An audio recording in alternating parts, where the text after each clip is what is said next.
চিনি পোৱাটো যদি ভুল হয় তেতিয়াহ'লে সেই ভুলটোতো মই কৰিছোঁ, কাৰণ আমি য'ত যাওঁ বহুত মানুহ লগ পাওঁ, কিন্তু কোনে কি কৰিছেতো আমিতো গম পোৱাৰ কথা নহয়। আৰু এইটো 6 মাহ আগৰ কথা, 6 মাহ আগত যেতিয়া এই ল'ৰাজনক লগ পাইছোঁ, আৰু সঁচা কথা এই ল'ৰাজনে দামী গাড়ী এখন লৈ আহিছে, আমাৰ ইমান দামী গাড়ী উঠাৰ মানে বা কিনাৰ আমাৰ অকাত নাই। যেতিয়া ইমান দামী গাড়ী এখন যেতিয়া উঠিব পাব আমাৰো ভাল লাগে। এতিয়া তাৰ এই ল'ৰাজনে কি কৰে এইটোতো আমাৰ জানাটো পচিবলে নহয়। 100% উঠিছোঁ, ইমান ধুনীয়া গাড়ী দেখা পাইছোঁ, ভাল লাগিছে, আমিও উঠিছোঁ। কিন্তু 6 মাহ আগলৈকে যেতিয়া এই ট্ৰেডিঙৰ কথা কোনো অসমৰ মানুহে গম নাপায়, পুলিচে গম নাপায়, মই কেনেকৈ গম পাব লাগিছিলে? এদিন লগ পাই গম পোৱাটো পচিবল নহয় কাকো। ইউথ জোৰো যাত্ৰা বুলি এটা প্ৰগ্ৰাম আমি কৰিছিলোঁ বৰাকভেলীত, তেতিয়া মই ফাৰ্ষ্ট টাইম লগ পাইছিলোঁ।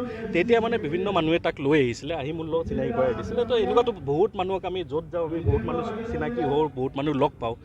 তো লগ পোৱাটো তাত গাড়ীত উঠাটো ভুল হ'ব পাৰে মোৰ, কিন্তু তাতকৈ বেছিতো আৰু একো নাই। আৰু তাৰ পাছতো মই কৈছোঁ, না মই পলাই আছোঁ, না মই বেইলৰ কাৰণে এপ্লাই কৰিছোঁ।